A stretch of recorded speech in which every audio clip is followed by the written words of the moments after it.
Terima kasih. Oke, kita ke Mahadewa. Oke. Jadi ini Yusuf Manubulu udah agak tegang ya. Baik. Dia udah agak tegang karena yang masuk Bang Dewa nih ya, mukanya udah kurang happy nih. Pak Yusuf. Selamat siang, Ya. Pak Yusuf. Selamat siang. Ya, selamat malam Pak di sini. Selamat malam. Di sana ya, Pak ya? Oh. Iya. Saya bertanya ke... Ya, ini Siti Amanah juga mukanya udah tertunduk gitu ya. Sebenarnya bagi teman-teman yang istilahnya memang terjun ya, masalah terjun ke bidang ini gitu ya, memang suka nonton debat-debat, saya rasa semua orang kenal dengan nama Bang Mahadewa gitu ya. Bang Mahadewa ini salah satu orang yang sangat terkenal gitu ya, dari Muslim yang sangat terkenal. Jadi saya rasa sangat aneh kalau teman-teman pendebat itu atau yang terjun ke profesi ini gitu nggak kenal dengan Bang Dewa gitu ya. Ini saya rasa Siti Amanah juga kenal karena Siti Amanah ini udah beberapa kali tampil gitu ya di tempat-tempat Kristen juga gitu. Oke. Ke siapa, Pak? Ke Bapak atau ke Ibu Ya, Siti ini? silakan aja Pak, pertanyaannya diajukan aja. Bapak posisi di mana nih? Saya Belanda? di Amerika ini, Pak. Di Amerika. Oh ya, silakan. Ini Pak. Ini Bang Dewa nipunya pun, aduh, ya di Yusuf Manubulu ini malam gitu ya. Di Indonesia malam, dia di Amerika siang pula gitu ya, bukan pagi gitu ya. Kalau malam biasa pagi gitu. Ini karena selisih Amerika tuh dari 10 jam sampai 13 jam, 14 jam pun sama kita. Jadi ini ya Bang Dewa ini kalau bilang dia masih siang harusnya dia itu di Aussie ya atau di mana gitu ya. Oke lah. Saya mau menanyakan mengenai masalah. Salah. Harusnya dia itu di bagian yang minusnya tuh masih -2, -3 waktunya gitu ya, kayak di Eropa mungkin. Eropa -7 ya, -6, -7 dari Indonesia. Ya, kurang lebih cocok juga sih. Ayat Kejadian 8 ayat 21 itu, Pak. Ya. Bisa tolong dibacakan, Bu? Kejadian 8 ayat 21.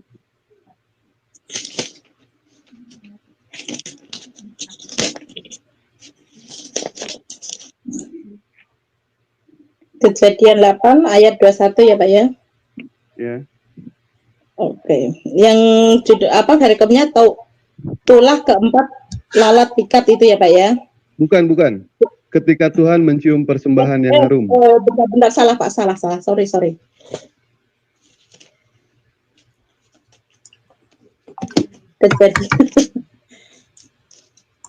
Ini Siti Amanah nih nyari Alkitab kok lama banget ya. Kejadian itu kan kitab pertama. Ya, terus ini Alkitabnya masih baru nampaknya ya, masih baru nih, baru belik nih. Oke. Kejadian 8 ayat 21. Oke. Oh ini ya. Air bah surut ya Pak ya? Ketika Tuhan mencium ya persembahan yang harum. Iya, kan perikopnya kan air bah surut, iya. Pak. Jadi jangan mencomot ayat. Itu loh. Baik. Ya, 21. Ketika Tuhan mencium persembahan yang harum itu, berfirmanlah Tuhan dalam hatinya. Aku takkan mengutuk bumi ini lagi karena manusia, sekalipun yang ditimbulkan hatinya adalah jahat dari sejak kecilnya. Dan aku tak akan membinasakan lagi segala yang hidup seperti yang telah kulakukan. Terus? Nah, pertanyaan saya, ketika Tuhan berfirman dalam hati, ini yang mendengarkan siapa ini?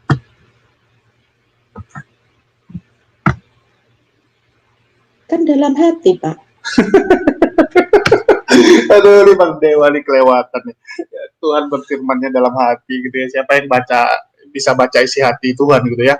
Ini mungkin kayak sinetron Indonesia gitu ya. Kalau pemerannya lagi ngomong dalam hati itu ada suara kecil. Awas lah dia gitu kan. Jadi ini mungkin Tuhannya macam sinetron gitu kan. Kalau lagi ngomong dalam hati itu ada suara kecil gitu. Sehingga orang tahu. Iya, yang mendengarkan siapa? Kok bisa dicatat ayatnya ada? Ya, jadi begini Pak Mahadewa, Bapak Kristen apa Islam, Pak? Saya Muslim, Pak. Oke. Jadi itulah ajaibnya Tuhan Yesus, ya. Oh, ajaib. Itulah hebatnya Tuhan Yesus karena Tuhan Yesus itu Ya, ini jadi Tuhan Yesus ya di perjanjian lama gitu ya. Berfungsi menjadi tiga fungsi. Ada fungsi Roh Kudus, Pak. Roh Kudus itulah yang berbicara dan menjelaskan kepada Musa pada waktu itu. Terus? Gitu, Pak. Ya. Tidak ini Pak. Di sini jadi 3 fungsi ya, tiba-tiba kok jadi 3 fungsi, dia jelasin 1 fungsi, 2 fungsi lainnya mana ini kan. Ini memang seperti teman-teman bilang nih, bobo ini ya, 3 fungsi dia, bobo ini. Ininya jelas Pak, dijelaskan di sini, berfirmanlah Tuhan dalam hati. Ketika Tuhan berfirman Pak, siapa orang yang punya kapasitas untuk mendengarkan firman Tuhan ini? Jadi waktu itu setahu saya sering teman-teman Kristen itu kan mengatakan firman itu diucapkan. Jadi kalau di dalam hati apakah itu tetap firman ya? Ya firman itu kan dia bilang harus diucapkan gitu. Kalau di dalam hati apakah itu termasuk firman gitu? Ya. Jadi kalau Tuhan berbicara dalam hati itu termasuk firman gitu ya. Kalau Tuhan berbicara dalam hati gimana kita bisa tahu gitu kan? Kayak contoh saya lagi berbicara dalam hati saya saja, memangnya teman-teman bisa tahu gitu. Kecuali nampak muka saya gitu kan. Saya lagi marah ya mungkin kalian akan menganggap saya ini lagi marahin orang nih kan, lagi geram sama orang gitu dari wajah gitu. Tapi ini kan Tuhan gitu kan, ini kacau nih, bisa dibaca pikiran Tuhan gitu. Pikiran kita aja nggak bisa dibaca kok gitu, nggak segampang itu. Ya.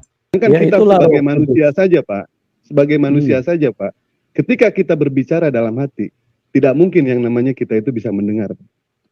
Bapak berbicara dalam hati, saya tidak mungkin mendengar Pak. Mau setinggi apapun orang itu, mau sesakti apapun dia, baik itu seperti Angling Dharma ataupun Brahma Kumbara, ini tidak akan sanggup Pak untuk mendengar ketika Tuhan berfirman dalam hati. Begini Pak Mahadewa, itu kan kalau menurut logika manusia, menurut akal manusia. Tapi kalau menurut cara kerja Tuhan yang tidak terbatas, segala sesuatu itu mungkin. Ya, jadi kalau secara Tuhan memang tidak terbatas gitu kan, tapi ini kan yang nulis ini kan manusia, ini kitab Kejadian yang nulis juga manusia gitu kan, bukan Tuhan yang tiba-tiba pedut gitu kan, seperti si Tamparaki bilang kan, kitab gedebu gitu kan, dari atas diturunkan gitu. Jadi manusia yang tulis ini dari mana gitu kan? Apakah Tuhan bilang, kau catat ya gitu ya, kau catat ya, saya waktu itu ngomong di dalam hati gitu ya. Jadi Tuhan bilangin sama manusianya, kau catat ya, isinya adalah saat itu saya berfirman di dalam hati saya gitu. Saya berfirman di dalam hati saya, kamu tulis gitu. Ini kan kacau nih sebenarnya. Tuhan itu satu, tapi dia 3 fungsi. Ada fungsi Bapa, Putra, dan Roh Kudus. Nah, Roh Kudus itulah yang berfungsi untuk menjelaskan kepada hamba-hambanya apa yang ada di dalam hati Tuhan. Itu. Makanya. Ya, jadi ini si Siti Amana alias si Deborah gitu ya, langsung menutup dia nih ya. Mungkin lagi mau belajar atau mau kode friend dulu ini ya. Kode friend dulu sama teman-teman dia di RAK gitu. Ini saya didatangi Mahadewa, ini gimana ini ya? Ya ini juga panik gitu ya. Lantas yang siapa mendengarkan siapa itu Pak? Siapa yang mendengarkan begini? Siapa yang mengerti apa yang ada di dalam roh kita ya? Roh kita sendiri. Nah, Roh Kudus itulah yang berbicara kepada Musa, makanya Musa tulis itu. Musa tulis di dalam sebuah kitab. Itulah kitab Kejadian. Ya, jadi di sini Yusuf Mandobulu mengatakan bahwa Roh Kudus lah yang mengatakan kepada Musa gitu ya, mengatakan kepada Musa, artinya itu ya, yaitu Tuhan yang suruh gitu kan, Tuhan melalui Roh Kudus berkata kepada Musa gitu, kau tulis ya gitu ya, kau tulis saat itu saya sedang berbicara dalam hati gitu ya, berfirman dalam hati gitu. Aduh, ini kadang-kadang ya ini teman-teman yang nilai sendiri lah. Terus? Ya seperti itu Pak. Tidak Pak. Makanya saya beritahu begini. Gini penjelasannya begini ya. Itulah di dalam kekristenan itu sangat sempurna Pak. Makanya ada 3 fungsi. Bapa, Putra, dan Roh Kudus. Saya tidak menanyakan itu Pak. Jadi kalau bicara karena 3 jadi sempurna, kenapa nggak jadi 4 aja, jadi 5 gitu kan, lebih banyak gitu. Ya 4 sehat 5 sempurna gitu. Setahu saya 4 sehat 5 sempurna. Ya 5 lebih sempurna Pak daripada 3 gitu. Kalau nggak jadi 5 in 1 aja gitu. Tidak menanyakan fungsi itu Pak. Ya begini Pak, tolong kalau saya lagi jelaskan, tolong Bapak diam dulu ya supaya Bapak bisa paham. Silakan. Baik. Oke. Kitab tunggu, saya cek dulu bentar ya. Oke, jadi ini aman semua ya, ini aman semua. Oke. Kejadian itu ditulis setelah 2500 tahun dari manusia pertama.